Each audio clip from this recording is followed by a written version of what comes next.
अस्सलाम वालेकुम मेरे प्यारे बच्चों, आप सबका मैं आज के क्लास में स्वागत करती हूँ। तो प्यारे बच्चों, कक्षा तीसरे की हिंदी में हम पढ़ रही है गुरु भगत एकलव्य।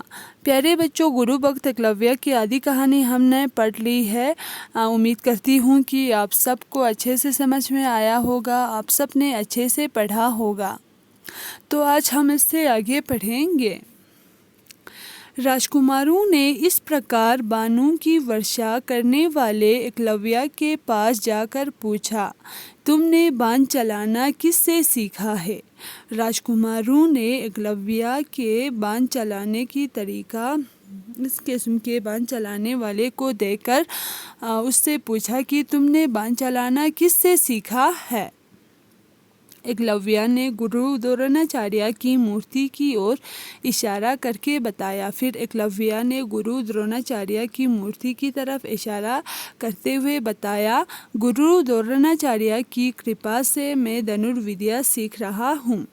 एकलव्य ने गुरु द्रोणाचार्य की मूर्ति की तरफ इशारा करते हुए बताया कि मैं गुरु द्रोणाचार्य की कृपा से दया से बाण चलाना सीख रहा हूँ। अर्जुन, भीम आदि राजकुमारों को यह सुनकर बड़ा आश्चर्य हुआ। अर्जुन, भीम और बाकी राजकुमारों को यह सुनकर बहुत हैरान हुए, क्योंकि वे जानते थे कि गुरु द्रोण केवल क्षत्रिय वंश के राजकुमारों को ही बाण विद्या सिखाते हैं।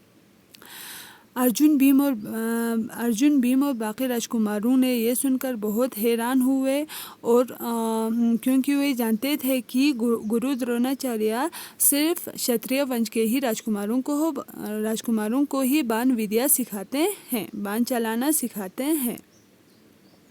सभी राजकुमार तुरंत गुरु द्रोणाचार्य के पास पहुँचे। तब सभी राजकुमार गुरु द्रोणाचार्य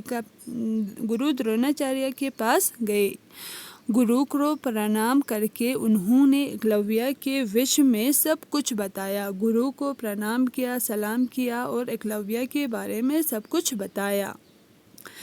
आचार्य द्रोण ने अर्जुन को आशीर्वाद दिया था कि उससे बड़ा धनुर्धर संसार में कोई नहीं होगा।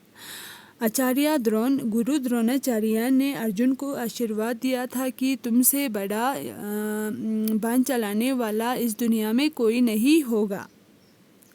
एकलव्य की योग्यता सुनकर वह बहुत दुखी हुए। एकलव्य की काबिलियत के बारे में सुनकर गुरु द्रोणाचार्य बहुत दुखी हुए। तो प्यारे बच्चों, आज के लिए हम इतना ही पढ़ लेते हैं। उम्मीद करती हूँ कि आप सबको अच्छे से समझ आया होगा। तो नेक्स्ट क्लास में हम फिर मिलेंगे, तब तक के लिए अल्लाह हाफ़िज़।